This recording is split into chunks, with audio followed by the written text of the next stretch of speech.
Ladies and gentlemen, welcome back, and today we are going to be ranking PRIME McGregor versus the top 15 lightweights, the current top 15 lightweights. I got this idea from Ben J MMA. If you haven't already, go check him out. He does loads of stuff like this. I really like the concept, so I'm going to jump on and do one myself. So today we're going to be looking at the top 15, current top 15 UFC lightweights against PRIME Conor McGregor. That kind of Conor McGregor, Jose Aldo, Conor McGregor, Eddie Alvarez, that Conor McGregor, you know, prime, not the Conor McGregor we have now. Before we get into it, make sure you like, comment, and please subscribe, helps the video out massively. Let me know what you think of this tier list. Please do remember this is just my opinion. I got so much hate on one of the ones I done. Well, it was a mixture of hate and good stuff, but that's all I'm going to say. It's just my opinion. Let me know your opinion. We can have a conversation about it. Don't forget to subscribe. Let's get straight into it. Okay, so these are our categories. We have Sparked Out, which I can't spell, apparently. What the? There we go. There we go. Loses to McGregor, beats McGregor, and destroys Conor McGregor. These are the lightweight rankings in order, starting with number 15th, Joel Alvarez. I like Joel Alvarez. I'm not going to lie to you. I really like him. I think he's a very dynamic striker. He's entertaining to watch. My only issue with that is that he's too early on in his career. If we're talking PRIME McGregor, I do believe it's a tough fight. I do believe he loses to McGregor quite comfortably. I think McGregor uses his range really well. I don't believe Joel Alvarez is going to be able to capitalise on very much, the inexperience and all that kind of fun stuff. Don't believe he gets sparked out by McGregor. I believe McGregor wins by like a TKO or something, but I think at this point in his career, I do not see a route where he can beat Conor McGregor, if I'm being perfectly honest. Moving on. Grant Dawson, somehow ranked number 14th at the moment. Lost to Bobby Green, of course. It's a really hard one because that loss to Bobby Green really stands out to me, so I do believe there is a route for McGregor to win the fight. Conor McGregor could definitely beat Grant Dawson. This stage in his career, I believe he does. I believe he has less of a chance. I think he has more of a chance than Joel Alvarez, 100%. I'm so tempted to say he beats him, but prime for prime. This is the same guy that went toe to toe with Chad Mendes and done really well with the takedowns. I believe it's a closer fight than you might think. Mainly because of the grappling and the wrestling heavy Grant Dawson, the wrestling threat of Grant Dawson. But because of the Bobby Green loss, because again, inexperience, how hard McGregor hits, he hits a lot harder than Bobby Green, that's for sure. I'm going to say he loses to McGregor right now. Maybe in like a year's time, if we have this same conversation, I might be saying something different, but right now prime Conor McGregor beats Grant Dawson. Yeah. Next up we have Benoit Saint Denis, who I will be watching at UFC Paris against Mauricio Rufy. I mean, his fight against Mauricio Rufy is going to give us quite a good indication if he would beat Conor McGregor, because Mauricio Rufy and Conor McGregor fight very, very similar styles. However, with that being said, this is a Benoit Saint Denis that lost to Dustin Poirier. He's not looked great, lost to Renato Moicano. I don't believe there is a world where Benoit Saint Denis beats Conor McGregor. I don't believe he gets sparked out. I really don't. But I do believe he loses to McGregor. I believe he has a slightly better chance than Joel Alvarez does. Not as much of a chance as Grant Dawson does. But I don't believe, currently, right now, I do not see a route where Benoit Saint Denis would beat prime Conor McGregor. I think he'd even struggle against today Conor McGregor, if I'm being perfectly honest. But the speed of prime McGregor would really be pressing on Benoit Saint Denis. The movement, the pressure. I don't see a world where Benoit Saint Denis can beat Conor McGregor, prime Conor McGregor.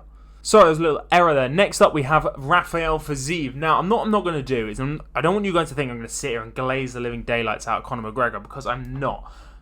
Prime McGregor beats these guys. These guys I've put in this bit here. 100% prime, top of the division, top of his game. McGregor beats all these guys hand over fist. with that being said, you're not going to like what I'm about to say, because I think a lot of people would want me to put Fiziev and beats McGregor, but I really, really don't think he does. He has a better chance out of all these lot of beating him, but I do believe, based on the Justin Gaethje fights alone, that Conor McGregor beats Rafael Fiziev. Prime McGregor beats Rafael Fiziev. I think the leg kicks would 100% give Conor a problem. 100%. That's why I'm putting him at the top of this. But based on the Justin Gaethje fights, admittedly, Conor McGregor's output is different to what Justin Gaethje puts out. I wish he would put out. So, with that being said, it's a different style of fight. But I do believe Conor McGregor uses them angles so much better than Fiziev does. I believe if he can avoid a clinch, if he can check the kicks as much as he can, the leg kicks, I believe he finds a way. I think he counters he would counter Fiziev really, really well. And I think the jab would give Fiziev many problems. We saw that in the Gaethje fight. I'm going to say, other people might disagree with me, which is fine. Comment down below what you think. I believe Rafael Fiziev loses to Prime McGregor. Again, you're not going to like me for what I'm about to say. I don't believe Benoit Dariush would be a Prime McGregor. We forget how good Prime McGregor was and how good Prime McGregor's takedown defense was. Don't base his takedown defense on the Khabib Nurmagomedov fight. Base it off the Chad Mendes fight. Base it off any fights before that. His takedown defense was excellent. Just watch the Eddie Alvarez fight. How he uses his angles to avoid takedowns. And I don't believe Benoit Dariush gets his fight to the ground. And I believe he finishes Benoit Dariush. I don't think he sparks him out. But I do believe it'd be a tough fight for both. I do believe Conor McGregor would 100% beat Benoit Dariush. I don't think anything more needs to be said, so I'm going to move on to Mateusz Gamrot, where now you'll start to see my opinion start to change slightly. Maybe I should have done this in a more random order, so it doesn't look like I'm just blatantly glazing the living daylights out of McGregor. A lot of people are now going to disagree with what I'm about to say, though. I think Mateusz Gamrot destroys Conor McGregor. Prime Conor McGregor. There's a reason why nobody wants to fight Mateusz Gamrot. He's not an interesting fighter, but the cardio and the wrestling capabilities, the chin, the strength, I believe he grabs hold of McGregor and he holds him down for 15 or 25 minutes, however long you want these fights to be, and he wins a 30-26. I believe he gets a 10-8 round in there, you know? Or a 50-44, 50-43. I just believe he destroys him like Khamzat destroyed DDP. I don't believe he sparks him out. I don't believe he pieces him up on the feet. But I believe the strength, the cardio, and the pressure he puts on, that would wear Conor McGregor. It would be a very similar look to the Khabib fight. But probably a little bit worse, if I'm honest. Prime for prime. I believe this fight is about as good as a lock as a padlocking without a key. You know? It is absolutely rock solid. So for that reason, I'm putting him in destroys McGregor. But like, not in the way that he would beat the living daylights out of him, as in like DDP got destroyed by Khamzat kind of thing. Next up in the rankings, we have Paddy Pimblett. I'd love to have my live audience here with me to talk about this one, because this is a really, really tricky one to discuss. Because if this was UFC 5 and we could do stand and bang rules, Conor McGregor, I would be putting Paddy Pimblett in sparked out, if I'm honest. However, this is not UFC 5. This is UFC. It's do you know, I should have thought about it. I kind of had everything mapped. I had like a roadmap in my mind of where everything was gonna go. Paddy Pimblett is the anomaly to that, because I believe this fight could literally, it's a coin toss. It's one of them fights where Conor McGregor could be absolutely piecing the living daylights out of Paddy Pimblett. Then all of a sudden, they clinch up and Paddy Pimblett's throwing up a triangle choke in a clinch. Or throwing up a knee bar in a clinch. You know? Or getting an anaconda choke where he's grabbing his ankles. Like, I just think it'd be that random. It wouldn't make any sense. You would be like, how has he done that? But if he can't get the clinch, if he can't get the takedown, Conor McGregor beats him. Like, he just does. Paddy Pimblett fights with his chin up. All fucking English fighters fight with their chin up, if I'm being perfectly honest. Tom Aspinall being a culprit of that. Paddy Pimblett being a culprit of that. I just don't know. I should have put a category in the middle of, like, I just don't know. I'm gonna leave Paddy Pimblett out for a minute. Let me come back to him. Dan Hooker. Now, if we were talking about the Dan Hooker that showed up to Michael Chandler fight, I'd be like, yeah, 100%, he loses to McGregor. But if we're talking about the current Dan Hooker, which we are, tattooed Dan Hooker is a joke. He's so tough. That being said, look at the Dustin Poirier fight. Look at the Michael Chandler fight. It's there. It's all there. Look at the Arnold Allen fight. It's all there. I believe it's a fucking close fight. If I'm being perfectly honest. I do believe it could go either way. I didn't want to have a category that said either way because I think that's such a cop-out. I believe he has a better chance than all of these people at beating Conor McGregor. But I believe Conor McGregor beats him in a decision. I don't believe Conor McGregor knocks out current day Dan Hooker. He's a different beast, different animal. Yeah. Okay, cool. I'm happy with that. Next up, Justin Gaethje. Again, this is a tough one, man. This is a really tough one because Justin Gaethje is just...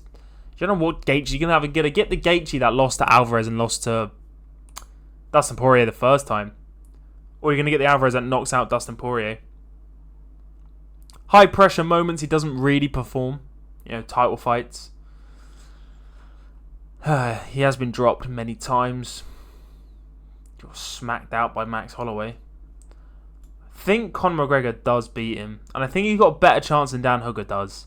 But Prime McGregor, I do believe, beats Justin Gaethje on the feet. I believe the power is going to be too much. The counter strikes is too much. I think McGregor would do a really good job at evading the big shots from Justin Gaethje. Don't get me wrong, like Justin Gaethje can land that one really hard shot and knock you out.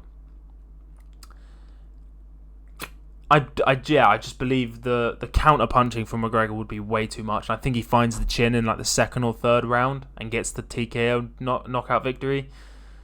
So yeah, I'm happy with Justin Gaethje at the top of this, which I think is where he deserves to be. I'm happy with that. Charles Oliveira. Prime Conor McGregor. Oh, I'm going to get so much hate. Right, hear me out. Before you comment, hold on. Before you comment. Flatlined against Ilia Topuria. Dropped by Gaethje. Dropped by Chandler.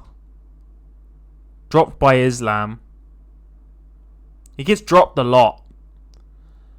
And let's rake it back. Conor McGregor prime. That left hand is harder than all them people. Bar Ilia Topuria. That left hand is harder. That was naughty. That was filth. And let's go again. Oh, that was filth. Wow. Yeah. What was I saying? Not Ilia Topuria. But all the other ones I think he hits harder than. I think he does a very similar thing to Ilia Topuria. I think he I believe that left hand finds him early. I think early in round 1, McGregor would spark him out. If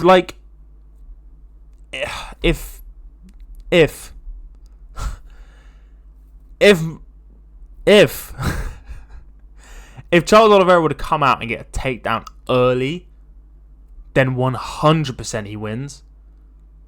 Because I think he submits McGregor in the first round if he gets a takedown within the first 10 seconds. But if he does anything like he did against Ilia Topuria, flatlined again. Now we know the chin's gone. Current Oliveira, we haven't really seen him like rebound, so I don't think there was ever a chin there properly. And now we've got this version,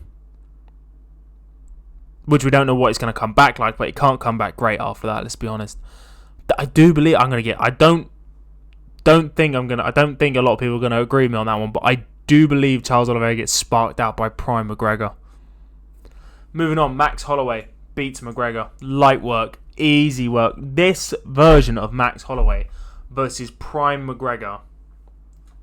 I know what you're thinking. Oh, Ilia Topuria knocked him out. Yeah, it's irrelevant. It's irrelevant for what I'm talking about. I think the pressure, I think the chin is still there for Holloway. I know he got dropped against Dustin Poirier after the Topuria fight, but he got back up and he won the fight. I think Max Holloway puts a beat down on Conor McGregor. Prime. I keep saying Prime. I think you should know that I'm talking about Prime by now. Like the rib. Yeah, exactly. I think it's a very similar like Brian Ortega kind of fight. Not that extreme, or like a Calvin Kattar fight. I just believe the pressure of Max Holloway would be too much. The counter striking of Conor McGregor is there. Like, you can't forget that in this instance. And with the forward pressure, a counter striker is perfect for a guy like Max Holloway. But with that being said, I don't think he lands. I think Holloway would land more. I don't think McGregor would find that knockout shot. I know he couldn't find it when they first fought. I know they were both way before their prime, but it's just something in the back of your mind that you have to reference them every now and then. So for that reason, I think current Max Holloway beats prime McGregor. Some people may disagree. Arman Tsarukyan destroys. Like, not even funny. I think he grabs hold of him early, throws him on the deck, and I think he has fun with him. I think he has a great time with him. And I actually think he's better on the feet. I think he would be better on the feet. I don't think he'd knock him out. I think it'd be quite a comfortable decision. Quite a comfortable decision, actually. Yeah, I'm happy with that. Meh. I think I'm more happy with that. Maybe he doesn't destroy him. Maybe I'm underestimating Conor McGregor a little bit. I believe he comfortably, but beats him comfortably. Beats him. Yes, very good. He beats him comfortably. I do believe that. So I don't think he destroys Conor McGregor like Gamrot would. So yeah, moving on. Let's go back to Paddy Pimblett before we get into the spotlights. Paddy Pimblett, man.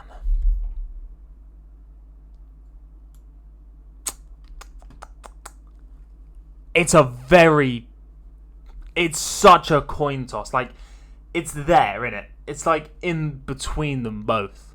I'm looking at that camera, not that camera. The right camera. It's so in between. It's so like, it could go. I could almost do eeny, meeny, miny, mo and not be upset with where it lands. I've got to make a decision. And I think prime Conor McGregor beats Paddy Pimblett. I'll let that sink in.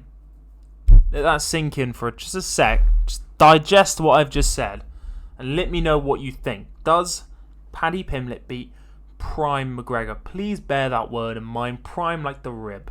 The best version of Conor McGregor. Whatever you deem the best version of Conor McGregor was, that version. In my eyes, it was the Eddie Alvarez fight. I think he beats him. I think it's like a razor close decision. I think Paddy wins the second round, and like McGregor pieces him up. I think McGregor comfortably wins the first, 10-9. Paddy comfortably wins the second, 10-9. And it's that third round. I think like Paddy will have like 2 minutes and 20 odd seconds control time, and he doesn't land like any significant strikes, but Conor McGregor lands like 5 significant strikes in the time they're on the feet, and they just edge it to McGregor. That's how I see that fight going. That's how I manifest that fight. No, I'm not manifesting it. Just like, envision is the word I'm looking for. It's how I envision that fight, how that fight would go. That's what I'm saying. I think he loses to McGregor. Moving on. Islam Makhachev. Need I say more? If you think prime McGregor would beat Islam Makhachev, like, you're silly. You're a silly, silly man. How do I think the fight pans out? I think Makhachev would finish him, most likely in some sort of triangle choke. Yeah, arm triangle, sorry. I think he gets an arm triangle win. I think it's as easy as like. I think it'd be as easy as how. I think he'd do it quicker than Khabib. Yeah. Happy with that. Ilia Topuria, the man of the hour. Too sweet to be sour. Ilia Topuria. And I'm not actually debating on where to put him because we all know he fits in up here. It's a matter of where. My problem is I think Ilia Topuria hits harder than Makhachev. I think he's got just as much of a submission threat. I think he hits harder than Conor McGregor. His boxing is better than Conor McGregor's. Where this fight will actually be really interesting is the distance management. Can't speak. If Conor McGregor, like I said earlier, is really good at cutting off the cage, movement is amazing. His counters are amazing. Look at the Eddie Alvarez fight. The slight movements to get out of range and then counter straight away. It could be a very similar fight. But all it takes to Ilia Topuria is one. And it's done, innit? That is actually a closer fight than I initially thought. I thought I was going to breeze the Ilia Topuria pick. Because now I think about it, like, Ilia Topuria wants to fight you in the pocket. He wants to back you up against the cage. And if he can't do that because you're so good at finding unique angles and cutting him off and circling away from him just at the right time and ducking under his punches and weaving out of his punches, could McGregor do that for 5 rounds? Because to be honest, this is a 5-round fight. Like, against Hanate Moicano, it was not a 5-round fight. But could he do it for 5 rounds? No, I think Conor McGregor wins like the first 2 rounds against Ilia Topuria. I don't believe he knocks him out. And then, 3rd round, I think the movement starts to slow. He starts getting clipped a little bit more. 4th round, he starts getting, again, the movement starts slowing down. His shots aren't stinging. Come the 4th, 5th round, the first 2 rounds, his shots are going to sting Topuria. Every single shot's going to hurt. But come 4th, 5th round, he's going to hit Topuria with a good shot, and Topuria's going to go, well, that didn't hurt as much as it did the first time. Therefore, the aggression is going to come out because he's not going to be so scared to get clipped on the way in. So he's going to be more aggressive because he knows he can, because the power has faded that little bit to take the sting out of it. And I believe Ilia Topuria gets a late knockout on Conor McGregor. I think Ilia Topuria beats Islam Makhachev, but I think Islam Makhachev would beat McGregor easier than Ilia Topuria would beat Conor McGregor. Yeah. So that is the final list. Take a good look at it, breathe it in, enjoy it, soak it in, because this is bang on 100% accurate. Ladies and gentlemen, that is going to be the end of the video, as I've just found out Man United are losing 2-0 to Grimsby Town. If you enjoyed, don't forget to like, comment and subscribe. It'd be greatly appreciated, and I'll see you all in the next one, whenever that may be. Thanks.